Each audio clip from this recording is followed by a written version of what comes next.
Beautiful. All right, listeners, welcome back to episode 2 of the StrengthLab Podcast.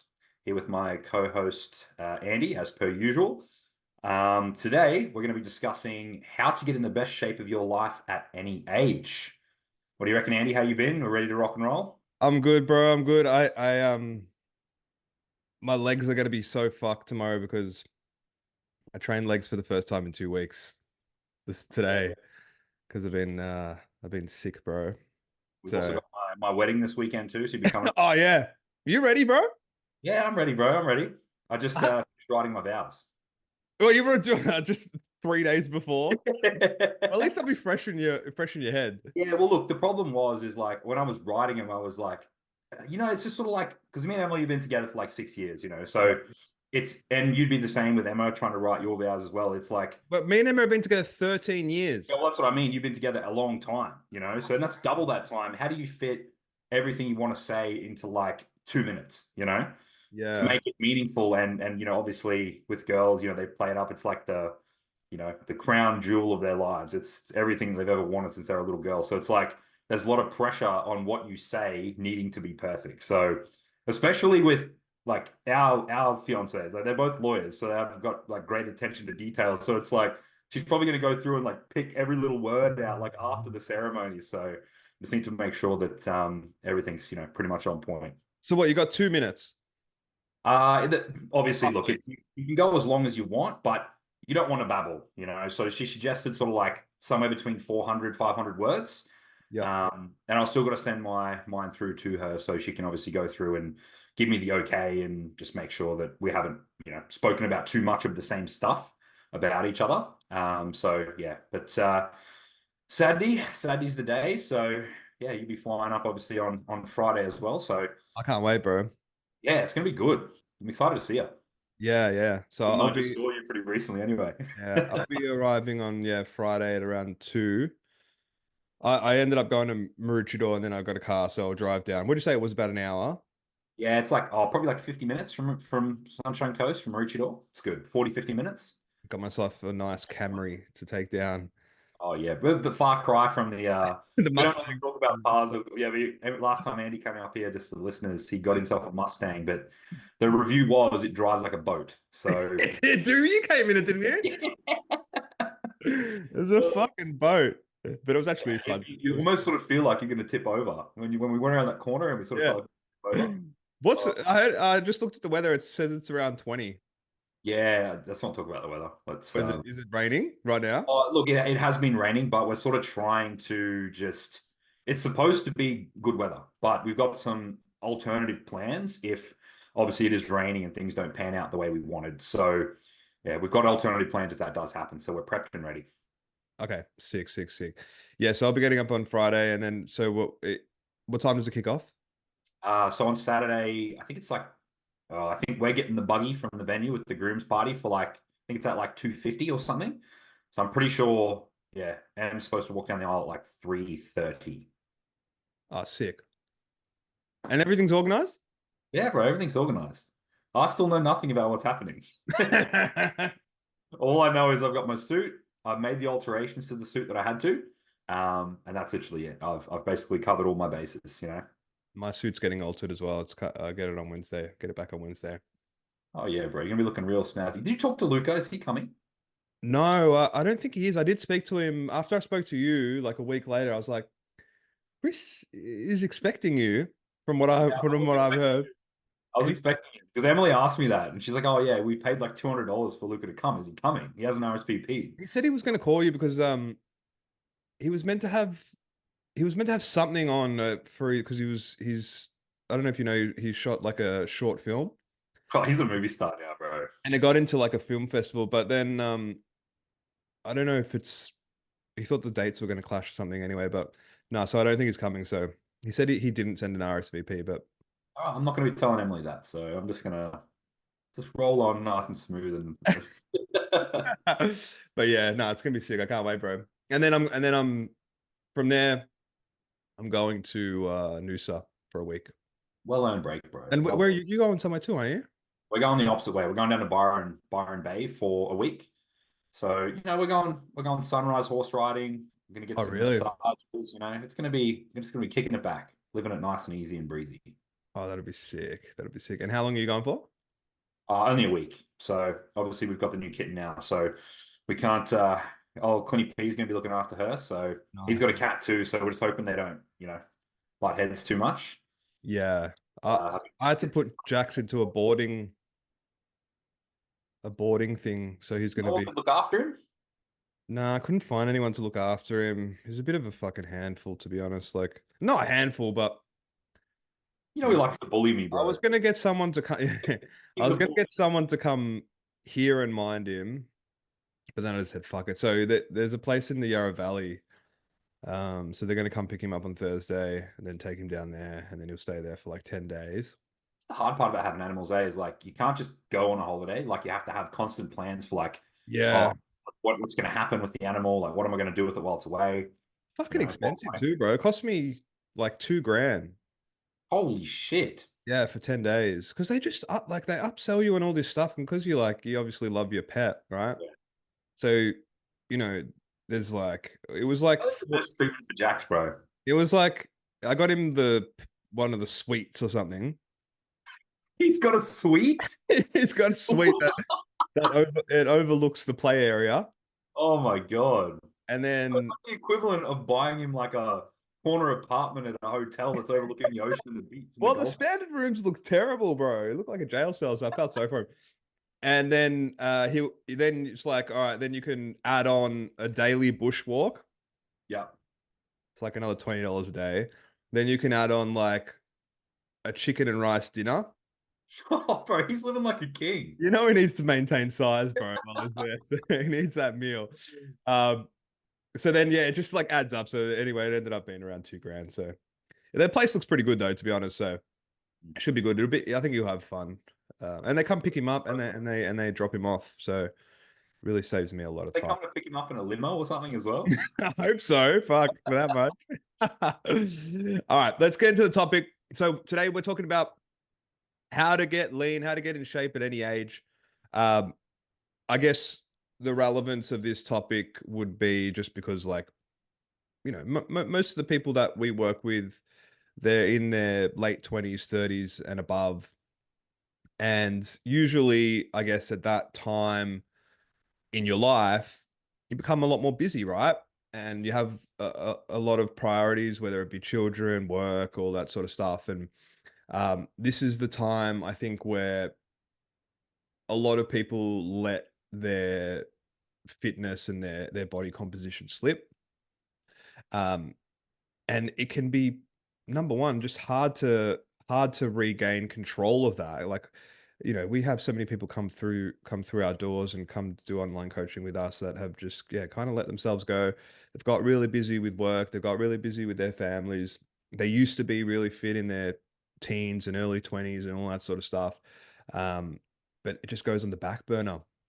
So I thought we'd do a podcast on just focusing on these guys and girls who may have let themselves go a little bit, and kind of how to turn things around and get back in shape, and how to kind of just set up their lifestyle to make the transformation the easiest it can possibly be, with, I guess, the most efficient in terms of time, because time is obviously going to be a massive factor when you're a busy person, career driven person, or parent. Um, and how to get the most out of the least, essentially, to get in shape, and then how to maintain that for the long term and not go back to where you bloody started. Yeah.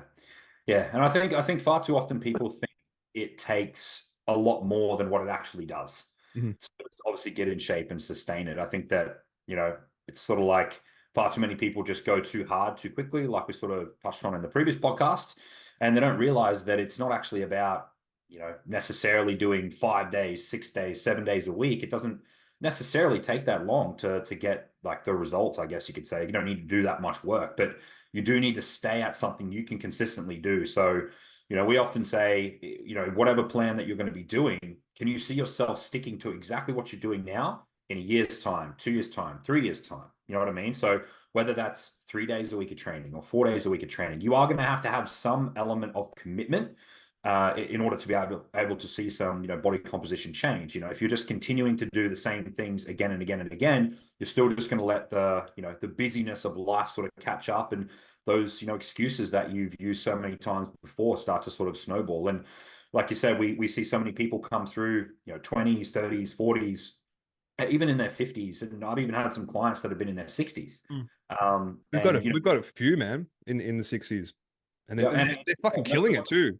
They are. Like, no one's immune to it, right? Like, you could be going well for 10 years, and then all of a sudden your balance of your structuring and of your life starts to just get on top of you again. And before you know it, you've put on 5, 10, 15, 20 kilos of unwanted fat, and you've done no weight training whatsoever, no physical activity. So I think, that this is probably one of the mainstays in most people's lives that should be the consistent pillar, right?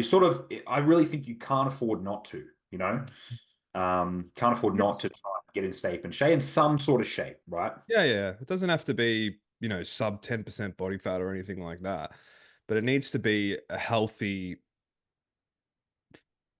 body. Like that's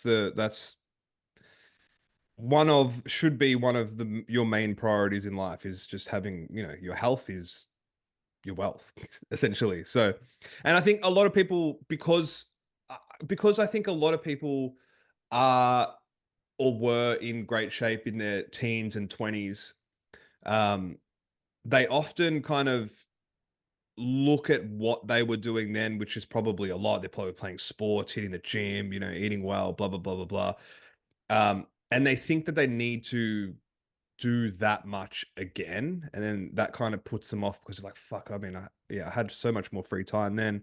I was able to train 5, 6 days a week. I was able to do all this stuff. And they think that they need to do that again in order to get back into shape. But usually that's just not the case. They can get away with a lot less if they just do it intelligently, right? Yeah, definitely. It's obviously before you know it, you're playing sport and you're doing all these different things when you're younger, and then you have a couple of kids, and just the whole situation of your life has started to change. And a lot of those things that you had in play, you're not going to be able to do anymore. And likely you've probably picked up some sort of injury that might have stopped you for an extended period as well. We have a lot of people that'll come through, our programs and stuff, and they'll be like, oh, I've got dodgy shoulders or dodgy knee, or this and that, and they think, oh, now they're doomed because they've got this one injury that obviously prevents them from making, or they feel like it prevents them from making progress. But it's simply not the case. But I think you just also might have to readjust what, like, that being in your best shape looks like as well. So obviously when you're 20-year-old and you're cruising around, you got abs at the beach, like it's all fantastic. But when you're 40 or 50, it might be ensuring you don't have a beer gut.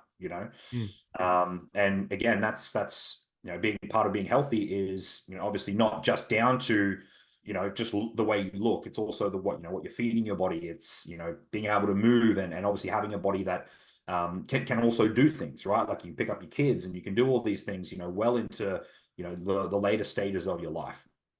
And I think that the most unhealthy thing you can possibly do for yourself, the biggest disservice you can do for yourself, is just being overweight. That's going to carry the most amount of risk factors, just the most amount of, bad things that are going to happen within your life, whether it be energy or, like you said, playing with your kids, all this sort of stuff, or just health risks. Just being overweight is a massive problem when it comes to that sort of stuff. So just getting into a healthy weight range should be like the first and foremost goal, in my opinion. What do you think about that? True. That's so true, because like, even if you go on social media, right, everyone will have these things completely backwards. It's like, you've got to follow this diet, you've got to eat only this, you've got to do this, when in reality, we know the biggest risk factor for all cause mortality, basically death, is with your body weight. So being obese, and unfortunately the whole notion of accept yourself at every size and like all the rest of it, like it just really doesn't hold true. I'm not saying that you shouldn't love yourself and all this sort of stuff, but at the same time, there's definitely a weight range that you need to sort of stay within, which all of your blood markers are much better, your blood pressure is much better, and like I said, the risk of all cause mortality just goes down. So you see it all the time. It's like, unfortunately, social media can be such a a double-edged sword in that it's like, yeah, you can sort of be focusing on the wrong things, but the biggest thing that you need to just be focusing on is making sure you're in that healthy weight range.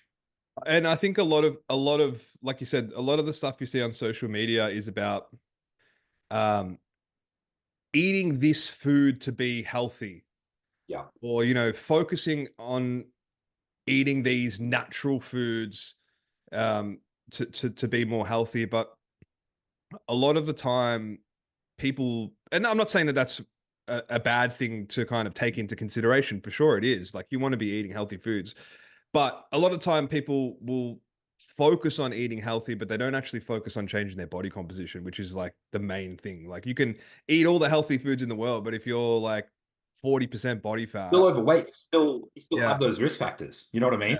yeah, It doesn't matter if you're eating the healthiest diet in the world. If you're still consuming too much food, you're yeah, putting, so much stress on your body long term. Like, yeah, like we know, like the silent killers are number one, blood pressure. mm, And we see it all the time. People that are overweight or obese, it's not even necessarily down to being overweight and obese. Even if you have someone that has like extreme levels of muscle mass, so even bodybuilders that are, carrying extreme amounts of muscle mass, which are deemed to sort of be healthy to a degree, like there's probably carries the same risk as being someone who's overweight.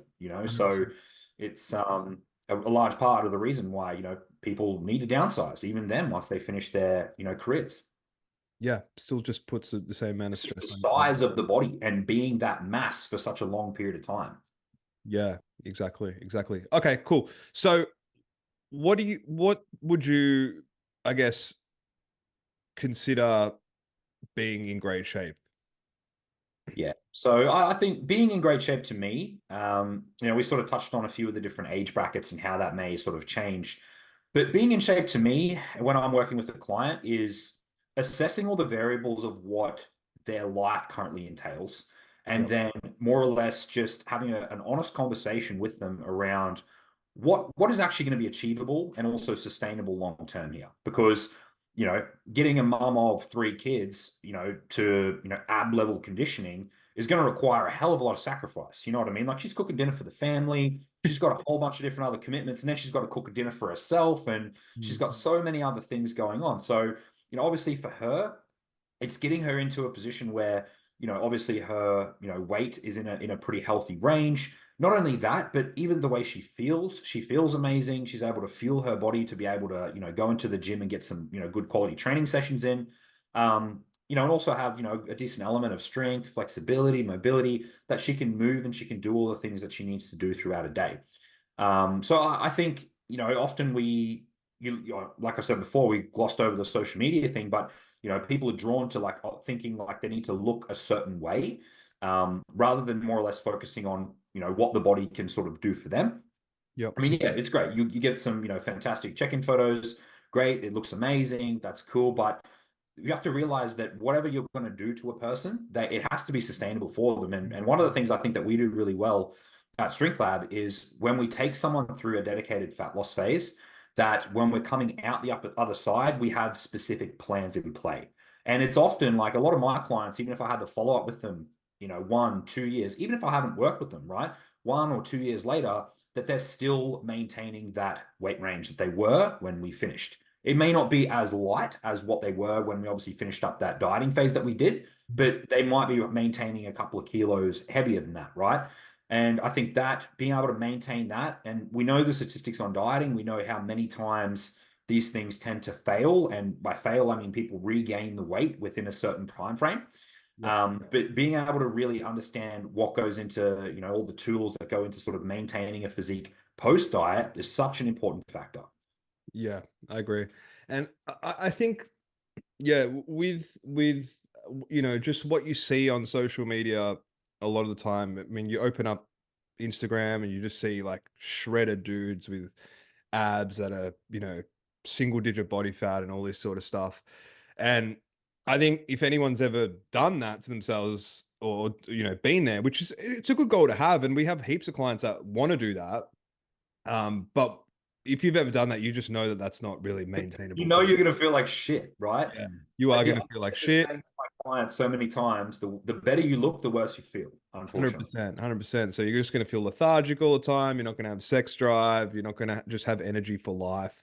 Yeah. You're not really living the most, energetic life that you could possibly live. You're just going to be tired all the time. So I think getting a client to this is why we always talk, I always talk about on my Instagram, we generally aim to get our clients down to between 10 and 15% body fat, because this is a really good spot for them to just sit at and maintain, and it's not You look like, good, but you don't feel too shit. It's like there's and this it's easy to tipping, maintain. yeah, there's this tipping point that's almost like past 10%. As soon as Yeah, you tip that, you go fucking off the cliff. And yeah, it's like you feel shit, you feel lethargic all the time. So, it's, yeah, we definitely don't want you to feel like when you're going through a phase that you should feel shit all the time, because, to a degree, when you clean up a diet and you have lost like 5 kilos or so, like you should be feeling pretty good, pretty yeah, energetic. And obviously, the difference between people, some people can tolerate getting leaner and also being leaner more so than others. yes, There's that's a huge individualization between very big. particular. Yeah, I agree. I agree. Some people will be able to do it a lot easier than other people and maintain it a lot easier than other people. So you need to take that into consideration as well. And I think, yeah, just man, like comparing yourself is the biggest problem. Comparing yourself to others is just where all the problems arise. Like you just got to focus on like you and the cards that you've been dealt and where you sit naturally and happily, and just kind of optimize that at its best and make the best of that. Um, and that's why, yeah, I usually we usually kind of get our clients down to that 10 to 15% body fat range, and that's for most people pretty manageable. We have heaps of clients that want to go further, but just understanding that going further is more just like dipping in and out of that area for a If you're specific. doing it yourself, like there can be a real danger zone period there where if you don't know what you're doing and you don't know how to implement refeeds, you don't know how to implement diet breaks, you don't have a plan or even know how to sort of go back to your maintenance calories. Like if you don't know how to do these things, you probably shouldn't be going over that tipping point and pushing yourself over the edge, because it's a very real reality that once you push yourself over that tipping point and you're off the edge, you're done. You're gone. Like you're going to probably just put all that weight back on. Yeah, yeah, There's a yeah. very easy range to sit within, and that tipping point, you just need to be careful, like going over the edge.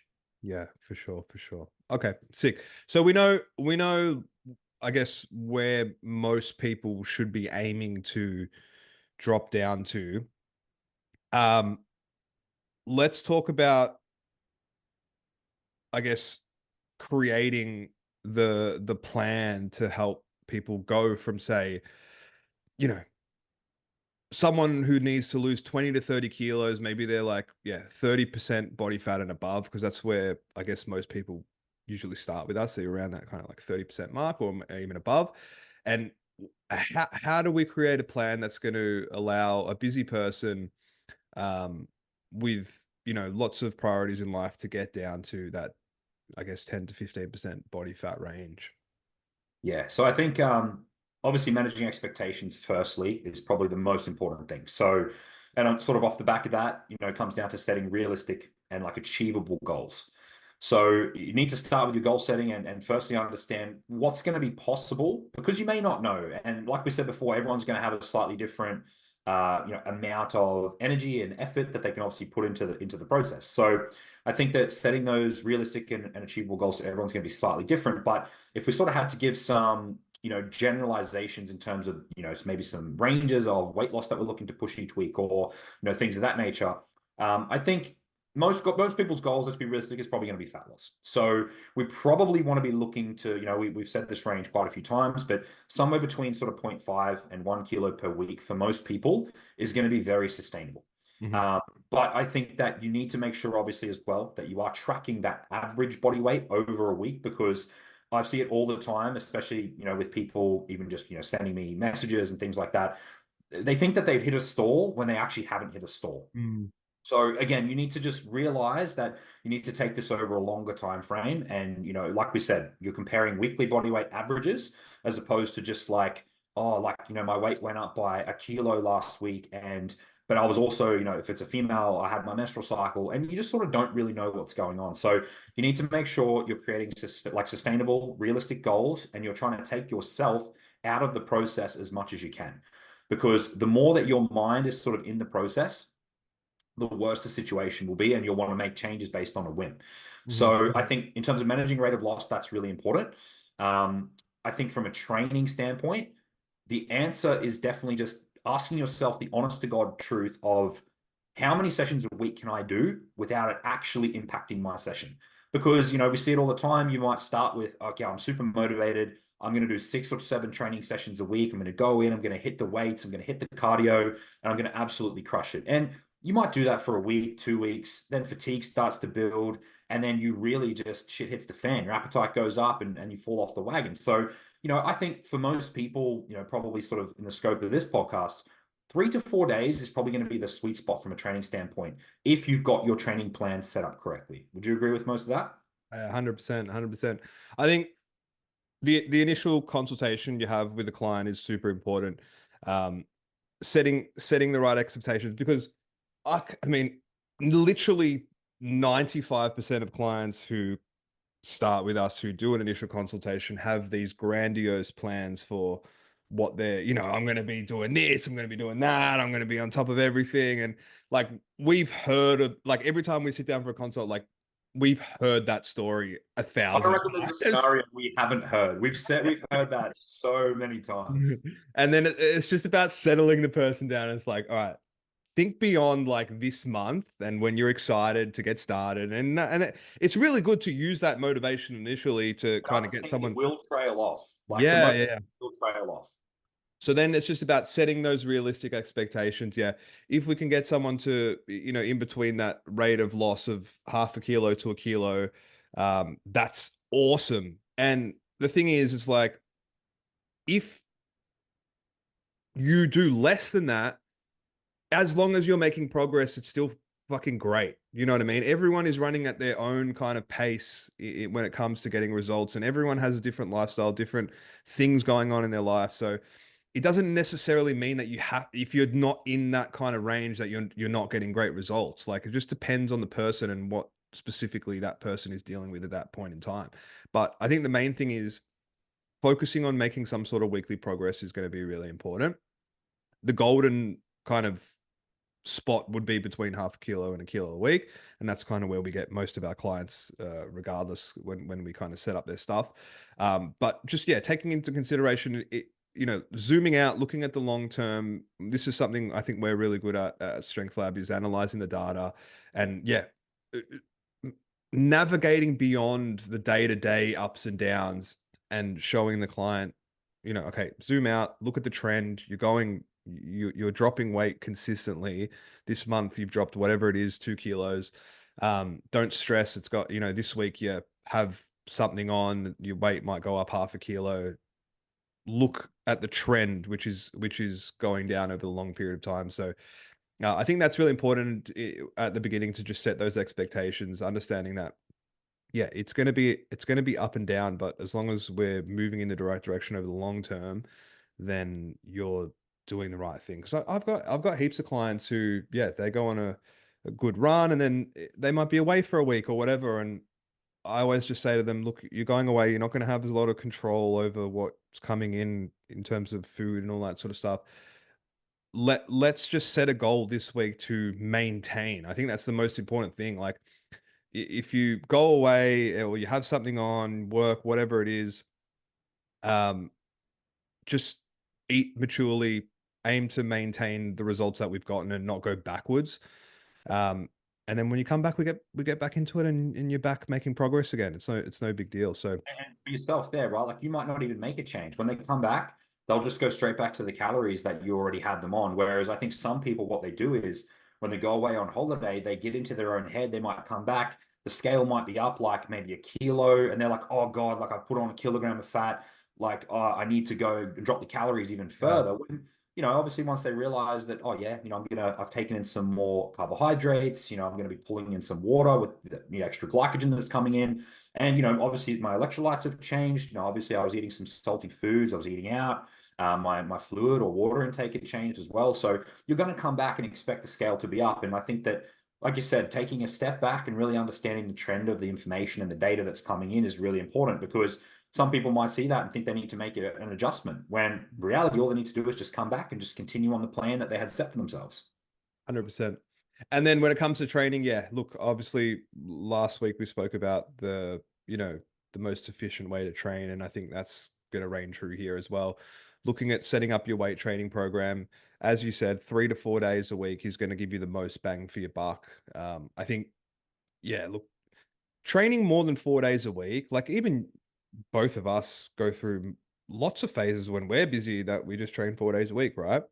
And we get great results I from probably doing got some of the best results I've ever had training 4 days a week, to be honest with you. exactly. So if there is a benefit in going beyond 4 days a week, which there may be a small benefit, it's very small. So the more, I think once you go over 4 days a week, the more you train, it's such diminishing returns. It's more like you're training just because you kind of enjoy it and you have the time to train. Or you're addicted to training, right? Yeah.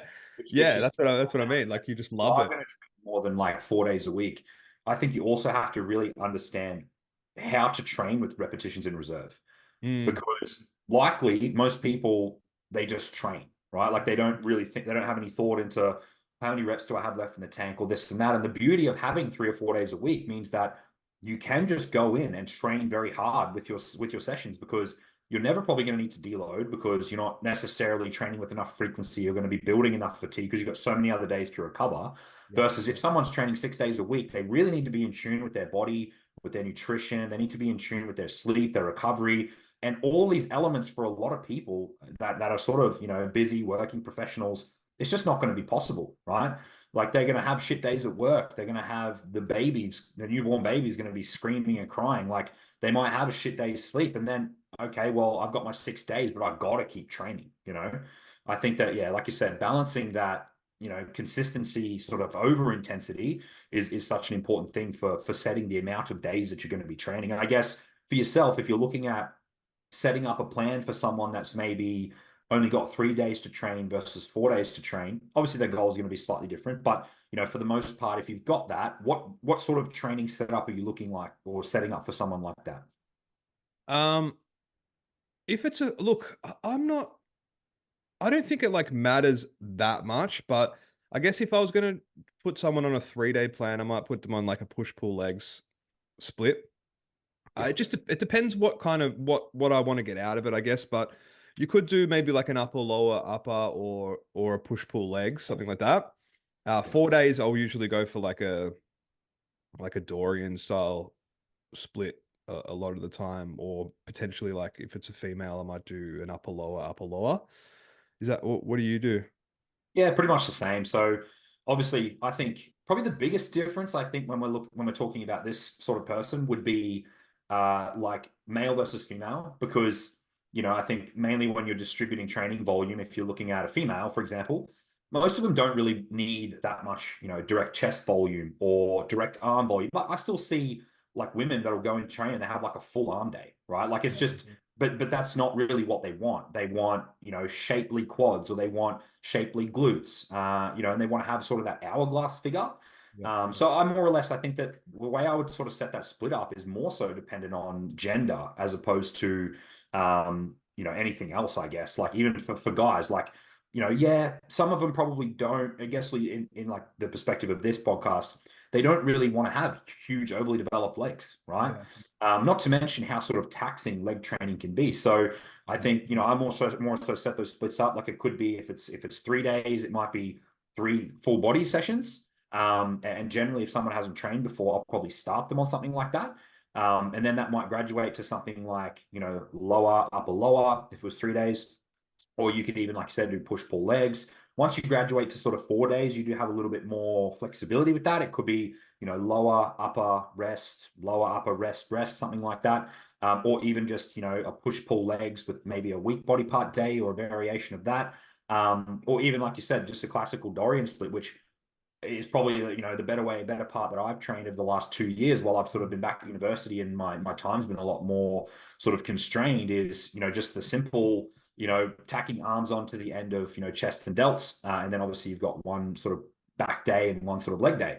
And that works very well for my needs and also with my physique, right? Just because my legs are such a dominant body part. So everyone's going to be slightly different. And I think in the consultation process, this is a conversation we have with them, because sometimes people want to look, in their mind, they want to look a certain way, right? Like they want to have, a really well-developed set of arms. And we have to sort of take that into account when we're looking at it. And I think that we probably always have the bias of looking at it from the perspective of like just a bodybuilder lens, where it's like symmetry and it's proportion and it's flow. Whereas some people, they really don't care about that. They want to have big delts or they want to have big arms. And we might need to just change the split around to sort of suit and customize to their goals. Agree. I think a lot of people, they fall victim to like training like a bodybuilder, when in actual fact that is very time consuming, and probably you're working on muscle groups that you don't really care about that much. Definitely. So that's something you need to take into consideration, because it's like, you have all these people who's like, oh, don't skip fucking leg day and don't skip this and don't skip that. And that is coming from the lens of a bodybuilder, because obviously they need to bring up all of the body parts to be symmetrical on stage. But if you're just a dude who wants to look sick on the beach, Yeah. you don't need to be fucking doing like 20, 30 sets for your legs every week. Yeah, definitely. So taxing and so extreme. And it's for the bodybuilder who needs to, have that development in their glutes, their hamstrings, their quads, their calves on stage. Whereas no one is looking at that when you're fucking walking down the beach, dude. Like you could create just a decent leg program for someone that just wants to maintain their legs with 4 exercises, Well, right? look at what you've done. I mean, Well, yeah. legs are a massive strong point for you. And over what? It's been a while now. You've had them. I mean, I think they've still been doing. I mean, we spoke about this. We spoke about this last only the other day, about how in your back double bicep, your back lat spread, the back of your legs had actually developed quite a bit, Yeah. and you've had your And leg volume that's pretty not low. something. Like I probably do 1 leg session a week. Admittedly, I probably do have, a good genetic potential to grow legs as well. But at the same token, you can maintenance volume for a body part is very low. Very So low. even for myself, like I, have not gone over like 6 direct sets of quad work, like probably no direct, maybe 1 direct set of glutes. And then, with hamstrings, probably like 6 to 8 sets again. So, but for even just the normal person who's like listening to this podcast, who just wants to have a decent set of legs and see them slowly progress over time, without sort of thrashing them, like you could literally just have 4 exercises. You could have even just like a squat pattern that's a quad dominant knee flexion based squat pattern, a hip hinge, like stiff leg deadlift, an RDL, split stance RDL. You just pick one of them, it doesn't really matter.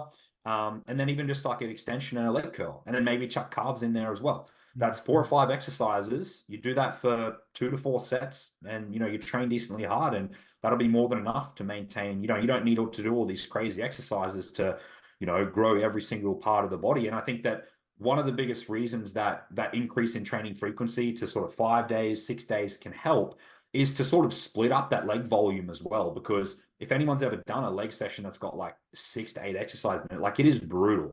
Like you're buried for like 2 days, and that can really influence your performance on the other days. So I think that's where more of the merit is to doing the high frequency, is if you have body parts like that you really want to bring up. But just to look good on the beach, it's not really a necessity. No. Let me ask you, how old are you, Chris? I am 29. Okay, so you're about to be 30. And I know since I've met you, when did I first meet you? 20 what, 18? 2018, like 5 years ago. Yeah. And I know I mean, even before I met you, like your training habits and just your lifestyle has changed dramatically since, you were in your early 20s, right? Yeah, definitely. You were you were a student, you were really into bodybuilding and all that sort of stuff.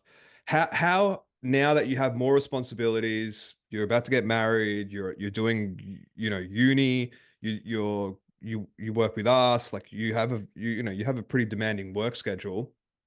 How has that affected your training? And I guess what have you changed along the way to kind of make it fit into because you still have elite goals when it comes to what you want to do with your body. And we're going into a show next year, but still, like, you're managing to do it despite being a lot busier. And I'm sure things have changed since you were 21, or however old were you were, and you won your first bodybuilding show, and you had all the time in the world to train for that bodybuilding show. But you're still about to get even better and get even better results despite having less time. So what's kind of changed for you, do you think? Yeah, that's a good question, actually, because I think when you look at it from the lens of, you've seen my sort of physique continue to develop over in the past 5 years, with more and more stuff sort of come into and just pile into the work schedule. So it's, I think I definitely realized that I probably didn't need as much as what I was doing. Mhm. I've gone through days where I've trained 7 days a week. I've gone through weeks where I've trained 6 days a week, 5 days a week, 4 days a week. Like, I have done probably every split, I guess, or setup of training that you could possibly imagine. And I think that one of the things I think that has allowed me to sort of really continue progressing, especially over this last 5 years, becoming more and more busy, is just being able to sort of realize and pick what actually is important here and what the variables are that I really need to be focusing on. Because I think, I've definitely been guilty of it in the past, is probably getting a little bit lost in the weeds with things that probably don't really matter, like, like having the perfect split, or trying to have the perfect exercises or the perfect setup of an exercise, when the reality is none of that shit really matters all that much. What really matters is you're going in there, you're able to train pretty hard, you make sure you're getting in enough stimulus to sort of balance recovery. And I think that far too often I was going into the gym and I was training way too much, to the point that I wasn't actually listening to my body and being able to actually recover from those sessions. So I think probably some of the best progress I've ever made has been over the past 2 or 3 years. And I really look back at like all of my bodybuilding history, and obviously, when I was younger, I had way more time to train, and I still did quite well. I won a couple of bodybuilding shows, this and that, and but that was all I had to focus on. Mm. I actually think that now that I'm in a position where I'm more, like, my time's more being demanded of, that, like, I have really sort of started to just trim a lot of the fat around the things that don't matter, and just really focus in and dial in on the things that do. So obviously, we already touched on training, but like from a nutrition standpoint, like, I was so bullish on, like, I would have to make sure my rice was weighed raw or my chicken was cooked raw, and like all these little things that I was so sort of type A around, that just had to be done a certain way or I would just lose my mind. Mhm. I realized that that really wasn't the case. I really wasn't gaining enough from doing those things to the point where it was going to make any meaningful difference. So, I set my off season up to make sure it was extremely easy for me to follow. I had to make sure I had, massive amounts of rice cooked, had chicken cooked. I have things prepared to make sure that I can still get my 4 or 5 meals in, but also make sure I could make it very easy on myself.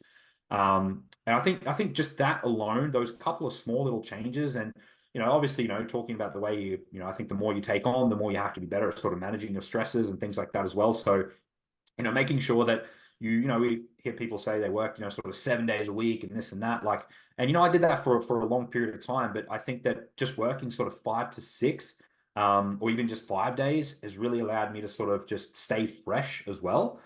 Which really contributes to being able to sleep better and, a better just mental state, I guess, overall. Yeah, I agree. I'm quite similar as well because, um, yeah, I mean, in my early 20s, I trained a lot, and I had a lot more time. Now I'm about to, I mean, in September, I'll be turning 39, Bro, I and can't believe you're 39. I If can't believe it either, bro. there was ever a picture of why you should weight train and, obviously manage your food and your weight consistently, it's you. It's crazy, isn't it? What I you can't look even believe like it as myself, well. dude. I still feel so young, and um, but yeah, look, over the years since when I was 31, I started StrengthLab.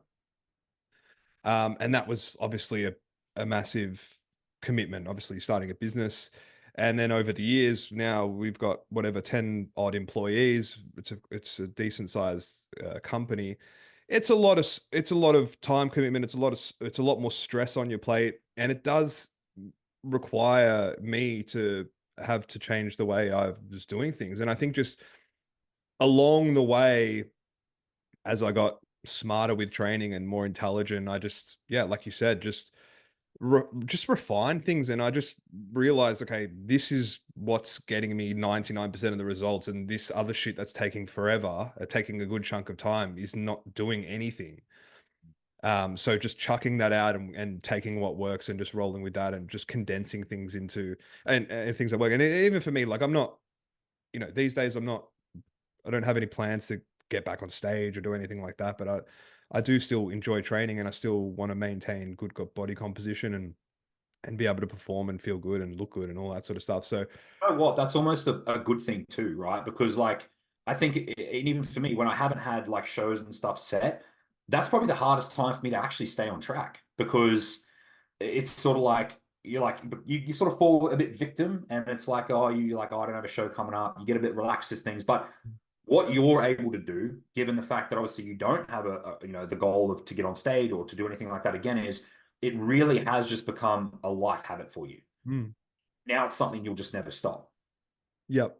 And I think, as well, like obviously like the structure that I have gained through training since I was young, it's helped me so much with just everything in my life, like in terms of my work and just having everything structured right. Like I think if you get into the habit of training, it does rub off into pretty much everything you do and how you organize it. And yeah, it just helps a lot. So I think, fuck, I mean, I don't know where I'd be without ever getting into that. I'd probably be a fucking, who knows? But yeah, it definitely helps. The structure of training and eating well and all that sort of stuff definitely rubs off, right?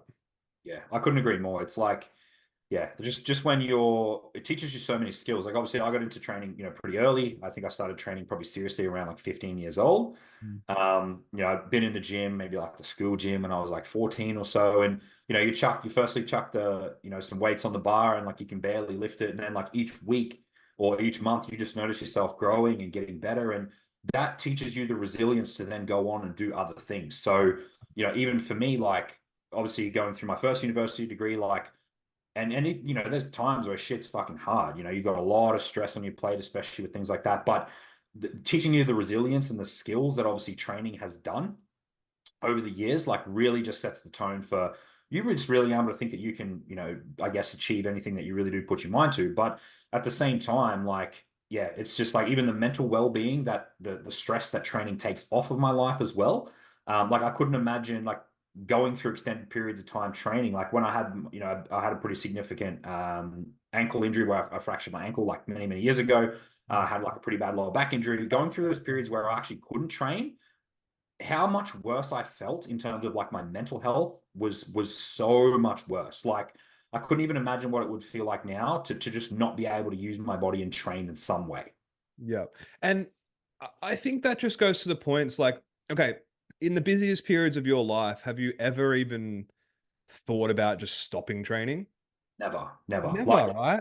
I would manage the structure of that routine. So I'd be like, okay, well, I've got to sit exams here. I've got 50 consults that I got to do like, back to back, whatever it is.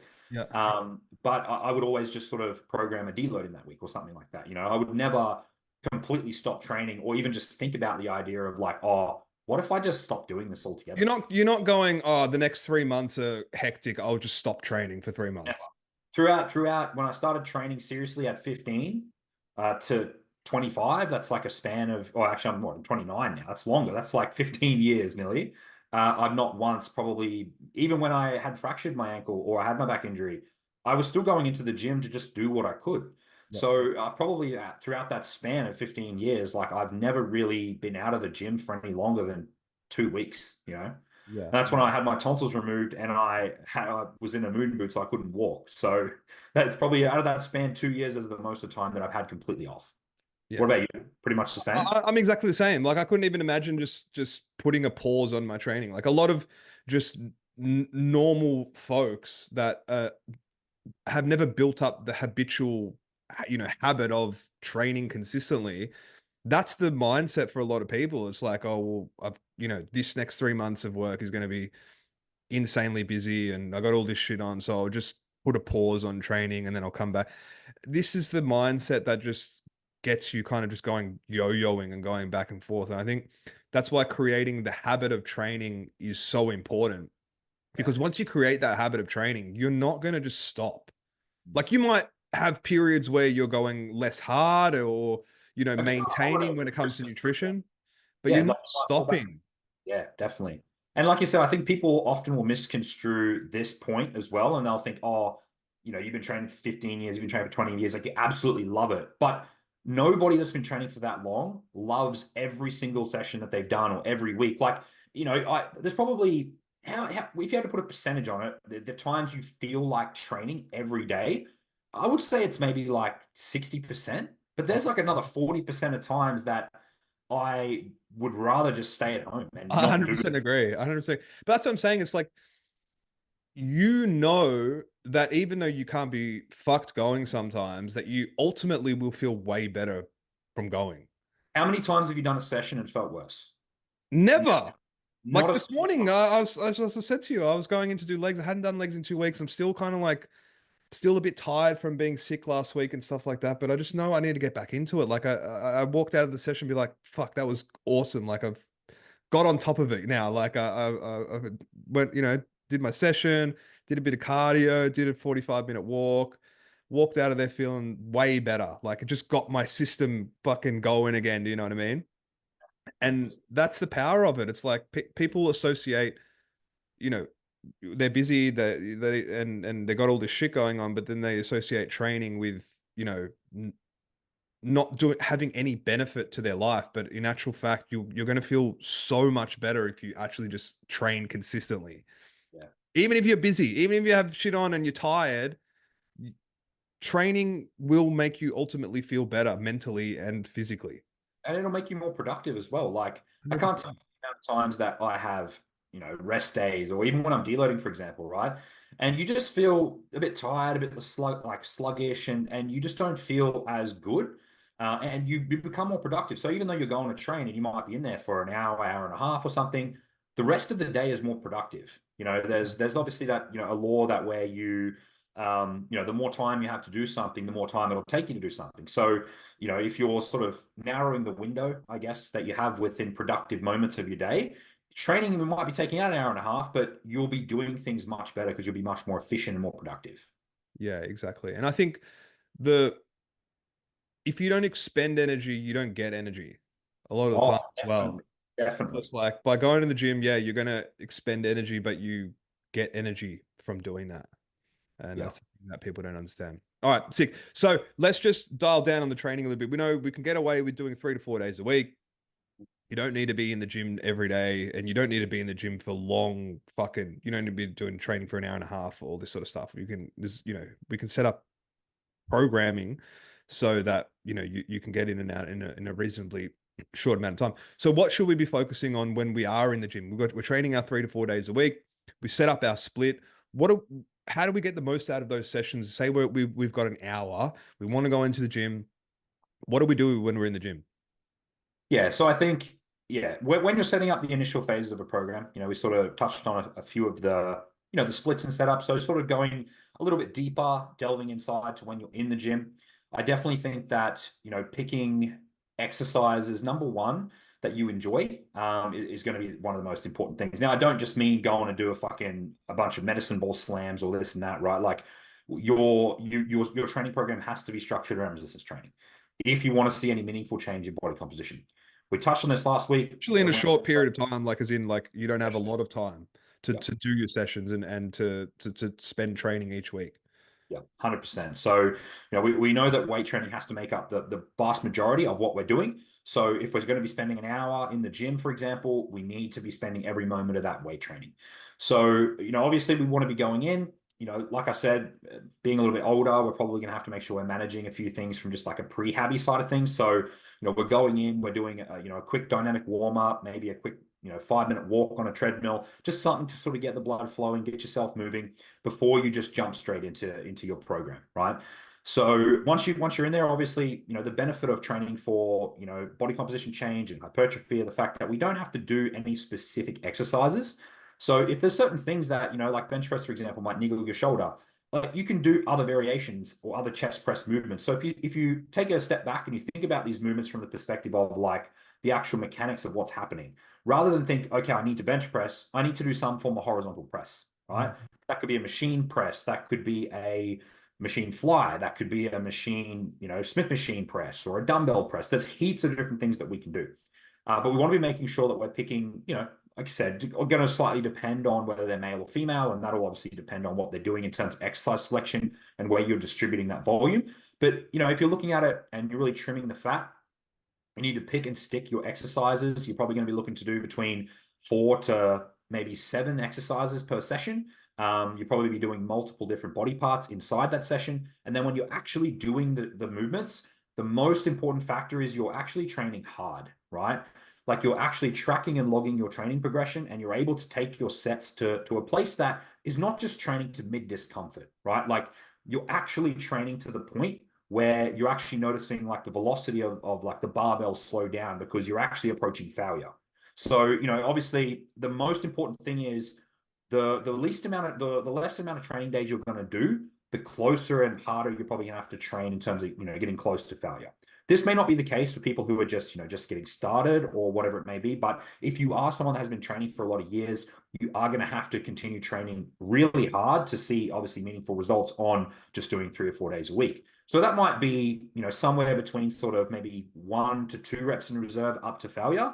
So, and I think that it's very difficult to gauge that. So, I often, for people that, don't have necessarily serious physique or body composition goals, like in terms of, stepping on stage, just for like the general person, I would say you probably want to be sticking somewhere between 1 to 2 reps in reserve, because going in there and training to failure might absolutely destroy you, right? So, but the thing is, with training with some reps in reserve, even if it's 1 or 2, you're able to keep that consistently from week to week. So what really matters is, even though you've maybe left 1 or 2 reps in the tank, you obviously logged your weight down, you logged the reps that you did. Even if you're just increasing your reps, by 1 or 2, or even a little bit of extra weight the following week, you've created some form of overload. Yep. So the benefit of creating a program is that we are able to provide overload.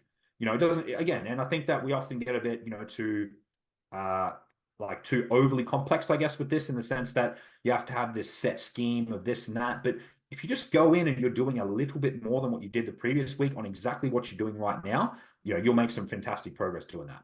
Yeah, I agree. I think it's just setting up your program so it's meeting the time demands that you have.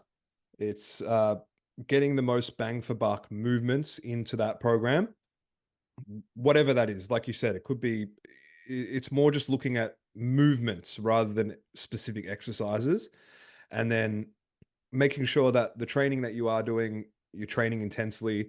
I agree. Keeping that, somewhere between 2 reps in reserve to failure is a good spot. You're going to get so much out of each set that you do. Every set is going to be effective. Essentially, that's going to contribute to the result, rather than, if you had all this extra time and extra days to train and you put all this fluff work in, that's, whether that's effective or not, who knows. But and then just focusing on each session, making that progress, whether you're adding reps, you're adding weight, or even just like improving, the way you lift or whatever, just making some sort of progress. That's going to give you the best result for sure. Yeah.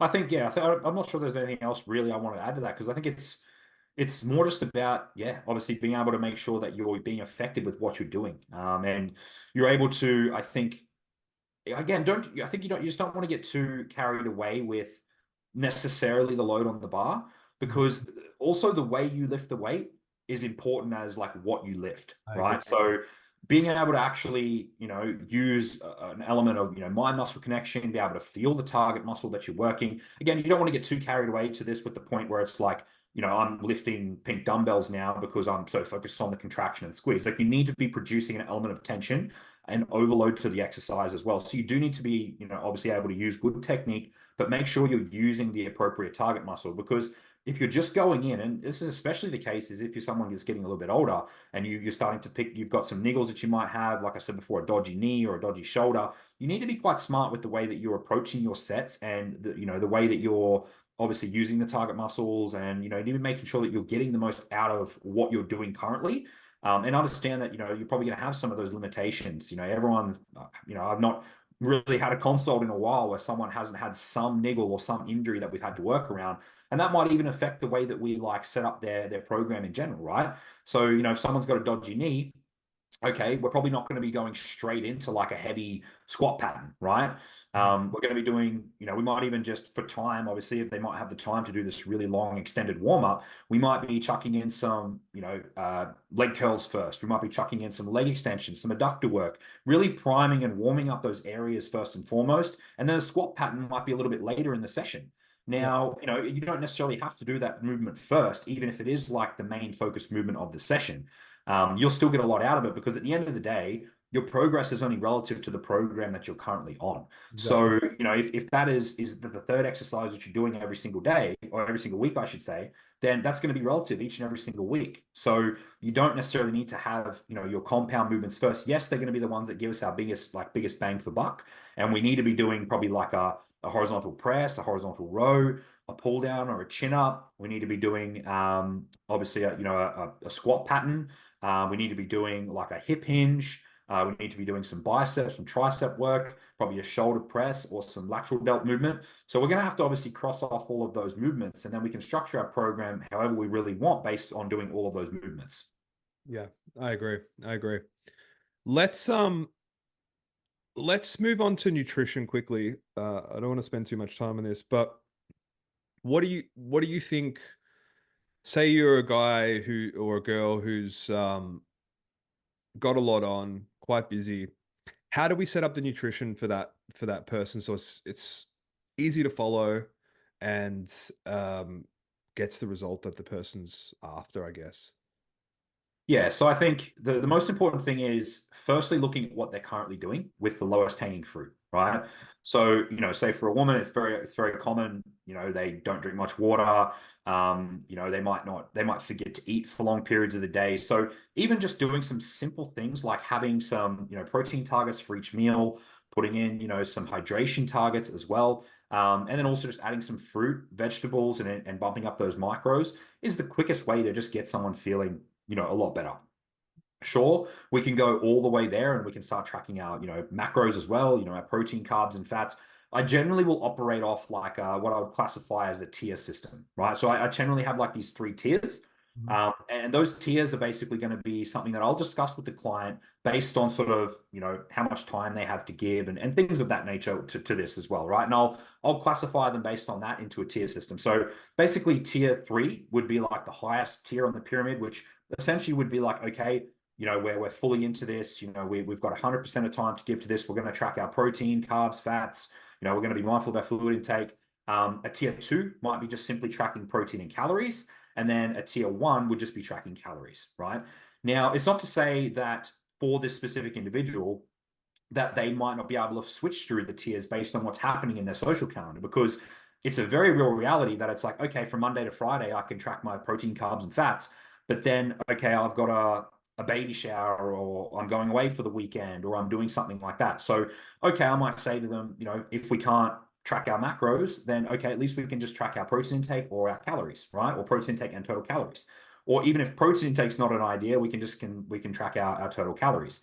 And that allows someone then a system that even though they're not able to necessarily hit their macros, they're still able to go away, eat like an adult, and they're able to just be mindful of what their calories are like. And I think that it's also important because I think that far too often people will only track macros, which unfortunately will take a big part of the way of learning how to eat like a human being, because you're so reliant on tracking where it's like, then, you've got a plate of food in front of you and you're like, oh shit, I actually don't even know roughly how many calories this is. I don't really know what a portion size looks like, a vegetable or chicken, without using a scale.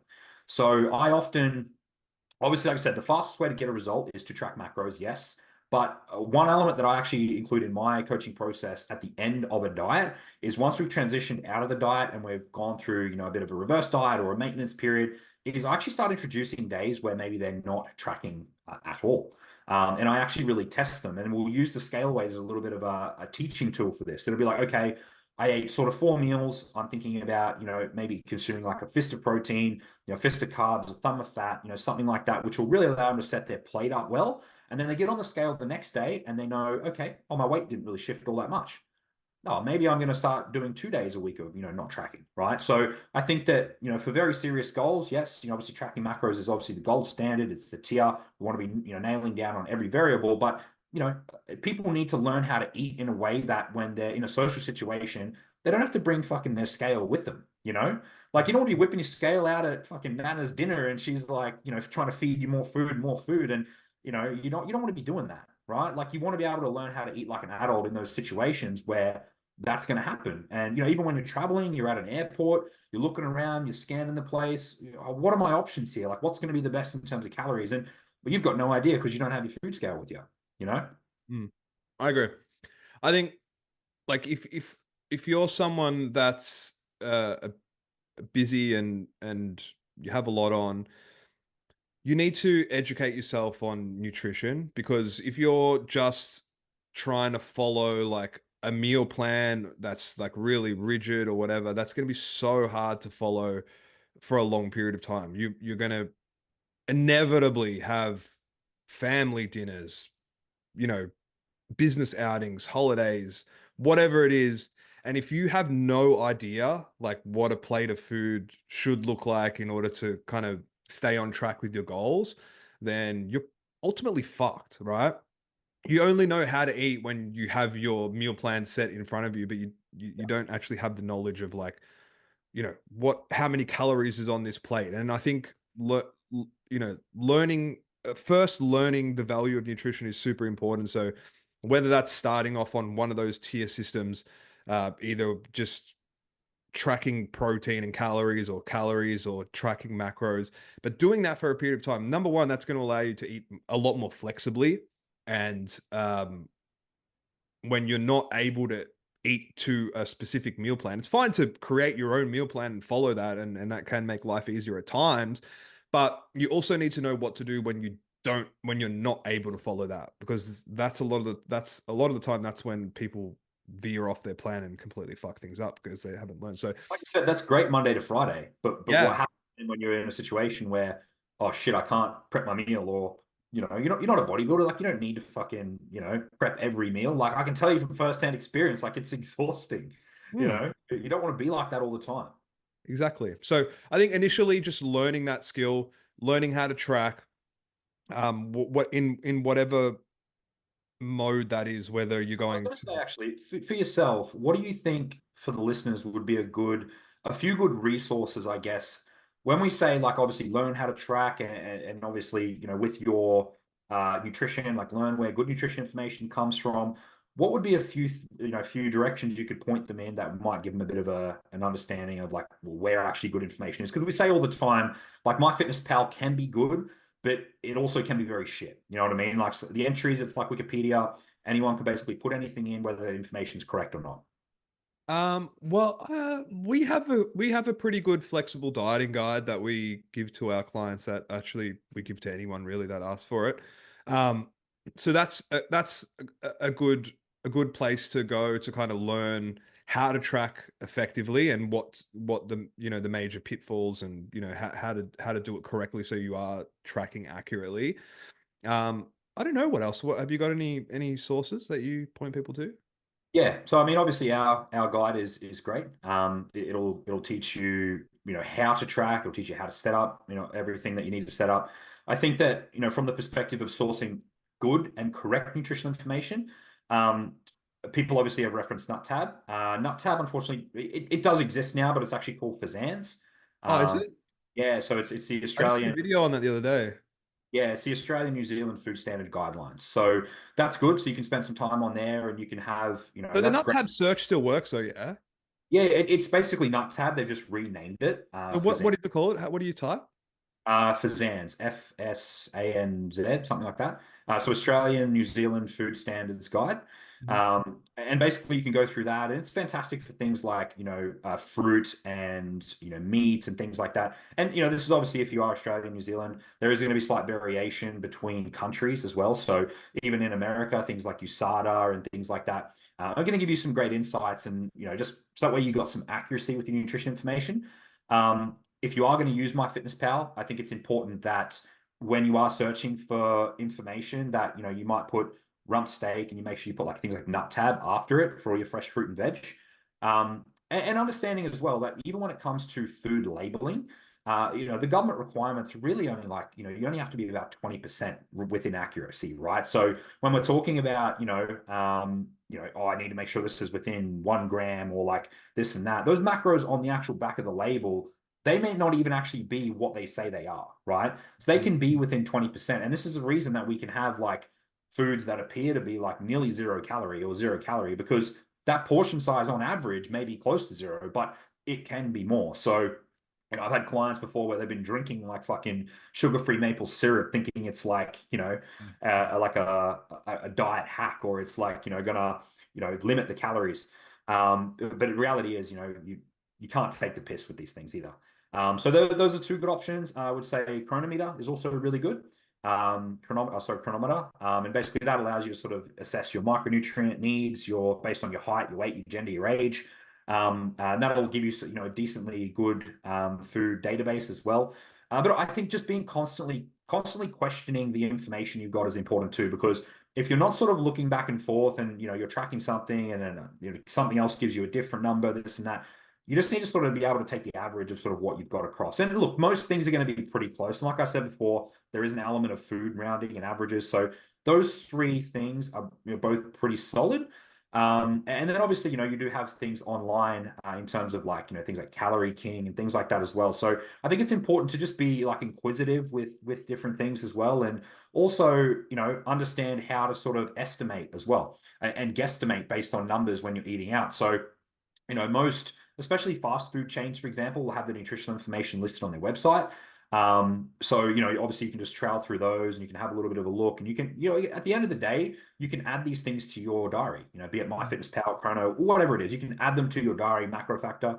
And it'll give you, some decent estimations for sort of where you're at with things. And not only that, but you can also track in sort of like a like for like manner as well. So, if you're going out and you're having a burger down the road at like the local burger joint, obviously they're not going to have nutritional information. So what do? You're not going to take your scales. You look at what the burger is probably going to be closest to that you can find nutritional information for, right? So like, you might find a McDonald's Grand Angus burger, and that's pretty similar to, the burger that you've got down the road, or, like a KFC chips, or, something like that. So, I'll do that. yeah, and that like-for-like method works extremely well, because that also then gets you thinking. And I think the most important thing is that you are thinking about roughly, even if you're not 100% accurate, I always think it's a good idea to put some element of like a food tax in. So Yes. even overestimate by like 10%, 15%, because again, you can't always account for the way that the food is cooked during the process, right? Like the oils, they didn't use just 20 grams of cheese that you might have tracked in. They might have used a bit more. They might have used butter in the cooking process. They might have used oil in the cooking process. So, it's always good to just like question things a little bit more and have a bit more of an understanding of like what actually goes into foods that are cooked out, because it's like you said, it's never the time when they're at home and they've structured from Monday to Friday. That's not the problem. It's the inaccuracy of tracking while eating out that usually causes people to sort of fall off track. Yep, I agree. No, that's really good. Now, I just want to round out this topic as a whole and just talk about number 1, metabolism. So a lot of people think that they're, once they hit 30 and they start stacking on weight, that it's due to their metabolism slowing down. And this is why their body is not acting in the same way as it was, say, in their early 20s, teens, or whatever. What do you think about that? Yeah, so if we think about that logically, right? Like what happens as you get older, right? So when you're young, yeah, you've got an active lifestyle, you think, oh, I'm under the impression I can eat so much food and I just simply don't put on weight. But you don't realize, oh, I'm going to school, I'm going to uni, I'm doing all these things where my output might be every day, 10 to 15K steps. I'm playing I don't know, some sort of sport, netball, volleyball, basketball, a few times a week. I'm going to the gym. Your expenditure is so much higher. Now you've graduated. Now you work at a desk. You don't have enough time to play any of those sports that you previously did. And all you're doing now is running around picking up after the kids, or you're sitting at your desk, right? So your expenditure might be a quarter of what it initially was. So it's a really common misconception that we actually see metabolic slowdown as you age. I mean, obviously there is to a point, like the bell curve is like, north of like 60, right? It's the changing in lifestyle factors between sort of the ages of, 15 and sort of probably 22, 23, where we really start to notice, a lot of those changes. And not to mention, the calorie consumption usually goes up as well. Obviously you got more money now, so you can afford to go out to dinner and you can eat more. You've started drinking alcohol, and all of these things just sort of compound. So it's actually not the fact that your metabolism is necessarily any slower than what it was. It's just the fact that your lifestyle is completely different now to when it was 10, 15 years ago. Like, you're way more sedentary, you drink alcohol, all those variables are just sort of, tossed up there before. So no, it's a big misconception that you actually see metabolic slowdown as you do age. I think that's a bit of a, something that we tend to tell ourselves to make ourselves feel better. It's like, oh, I'm getting old now. It's okay for me to get fat, this and that. Would you agree with that? 100%. Yeah. Look, it's, I think, well, like, research shows us that there's no real metabolic slowdown, and like you said, till 60 and kind of beyond. um and even then, it's only by a small amount. All right, it's not like it's not enough to have you gain 30 kilos in a short period of time. And I think a lot of people just, when we get inquiries and we do initial consults and stuff like that, this is the story we get a lot. It's like, oh, how it is when you hit 30, the metabolism slows down and you start getting and yeah, a lot of the time, I mean, all of the time, it is literally just lifestyle factors. When you were in your early 20s, you were way more active, you were training more. Like we discussed before, both of us were training way more when we were younger, right? Now you got a sedentary job, you eat more. Yeah, you're just less active and basically taking in more calories, and that's caused you to gain weight over time. And as soon as we get that person in and we get them on a structured plan, there's nothing wrong with their metabolism. They end up dropping weight and getting just as, maybe leaner than they've ever been in their whole life, and they're in their 40s. So, um, one sec, my thing just went out. Give me one sec, bro. Ah, there we go. So my battery just went flat. Yeah, so it's not that your metabolism slows down. It's more just due to lifestyle factors, more than anything. The other thing I want to touch on before we finish, Chris, was hormones. Do you think the decline of testosterone has any impact on getting results into your 30s, 40s, 50s, and beyond? I mean, look, I think testosterone to a degree is definitely overblown. I think that we see this, time and time again. Like, do you necessarily have to have high testosterone to make, progress in your physique? And the answer to that is no.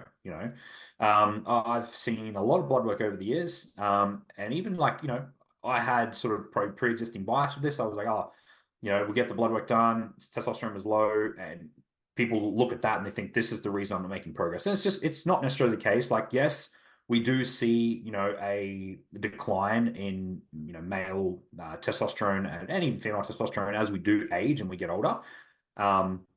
But how much of it actually does, impact your progress outside of those lifestyle factors? Like I said, yes, it does have, an impact on your ability to recover, your ability to sort of, I guess, handle, harder situations. Like, and, we also do see like a pretty decent uptick in sort of male suicide as you sort of get over, say 40-ish years old, where you do see, quite a decline in testosterone. And anyone who has, been sort of hypergonadal or quite had low testosterone, they'll sort of, tell you the same sort of side effects that they had from that. And it's really low drive to sort of do anything.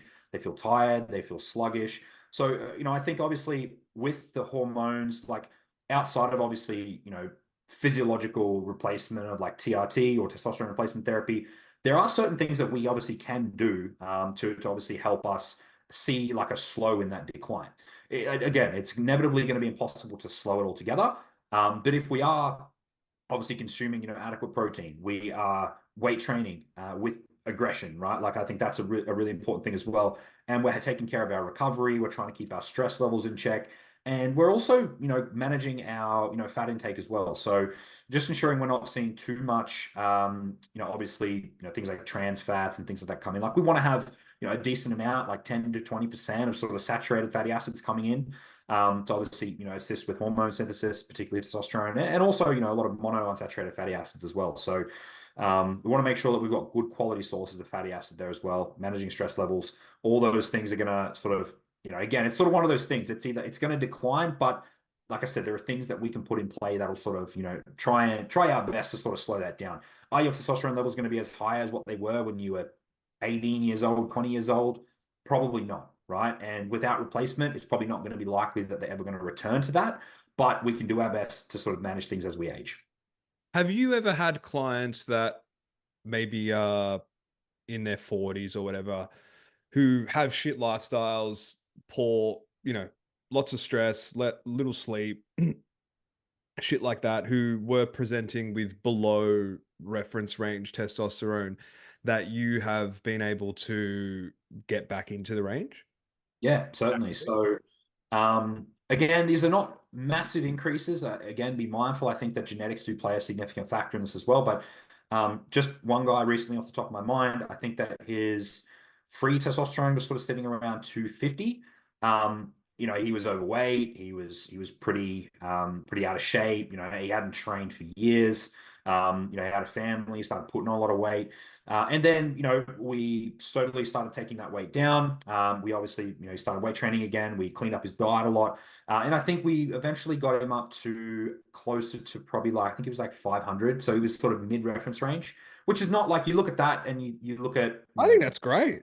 yeah, you look at physiological replacement testosterone with TRT, and like obviously it's not a huge amount, but again, doing it naturally. We also saw, the introduction of a few sort of, I guess natural supplements, which, again, the research is sort of hard to definitively say. There are things like, D-aspartic acid, for example, which may help facilitate testosterone production in people that have low T. Again, there's not a ton of research. Like there's quite a bit of research, but it's very difficult to sort of standardize variables to actually get a result. Things like Tomcat Ali, there's a number of different products which you can put in play. And then also just like, baseline supplementation, magnesium, fish oil, like all these things are going to help, move the needle as well. B complex, all these things, zinc, all these things are going to help move the needle a little bit. And then, over like a 6 month, sort of a year period, what do we see there? Pretty much like a 400 point increase in testosterone. And that's, that obviously he felt a lot better. And, but again, too, it's, yeah, like I said, it's a tough one to sort of pinpoint down to exactly what it is, because it's more likely a holistic thing, really, where everything needs to be taken into account with what someone's doing and also what they've done to get to that point in the first place. Yeah, I agree. I think a lot of the time people blame their testosterone dropping on their age, when in actual fact, what's really accelerating that is the lifestyle. Again, like if you're 30 kilos overweight, stressed to the gills, not sleeping, it's not that you're getting older, it's just that your lifestyle sucks. And yeah, although yeah, like you're going to lose some points over the years, on blood work and stuff like that with your testosterone. I've also had multiple clients that have presented with under reference range testosterone, but man, the way they're living their life just sucks, dude. So once we fix up that stuff and we get them sleeping better, we reduce stress, we get them training properly, eating properly, and then yeah, maybe adding in some supplements and stuff like that, all of a sudden, they lose 20 kilos, their hormone, their testosterone, their free testosterone, um, goes back up into a healthy range. And it's yeah, look, over the years you will lose a little bit, but you're probably going to stay within the reference range unless you're super old. And if you are below the reference range, look at lifestyle factors first, because a lot of people will just go and jump on TRT, and it's like, dude, you're 30 kilos overweight. Like maybe that's the reason why your fucking testosterone's low, and you sleep 4 hours a night. You just have a shitty lifestyle. So people like to cut corners, but it's a lot of the times it's a relatively easy fix if you just get the basics right. Yeah, and you can't just take TRT and then not train and just live Yeah. the exactly way that you were before, because you will see some negative outcomes even from TRT alone if you're not putting these things in play first, If you're right? 30 kilos overweight, I mean, you're just adding, like, that's just increasing your risk factor Yeah. by going on something like TRT. And yeah, it should be just kind of reserved for when you really need it, like if you really need it. So I think that's a big mistake a lot of people make Yeah. when it comes to testosterone. So I've personally, like, as I've kind of got into my late 30s, my testosterone, well, my testosterone's always been kind of at the lower kind of end of the reference range. Um, Tonkat Ali, I found, was a really helpful supplement for myself. D-aspartic acid didn't really get too much out of that. Um, but Tonkat Ali on my blood work helped a fair bit.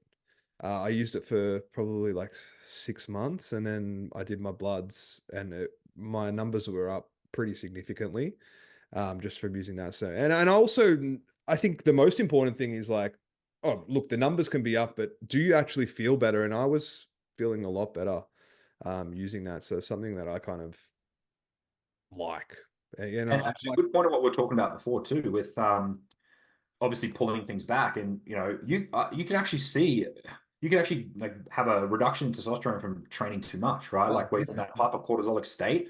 Like if you're literally training too much, doing maybe 5 days a week, 6 days a week, now it's too much for you, right? Mm.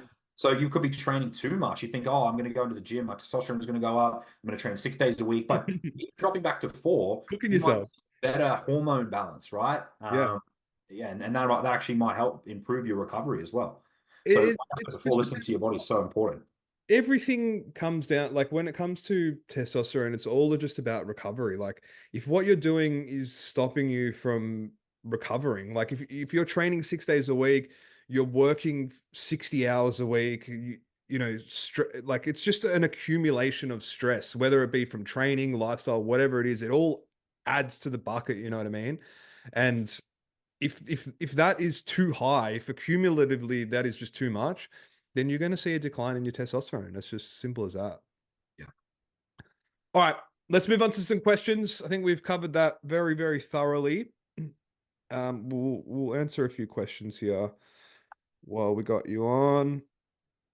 All right, this is pretty. So I found 4 days training a sweet spot.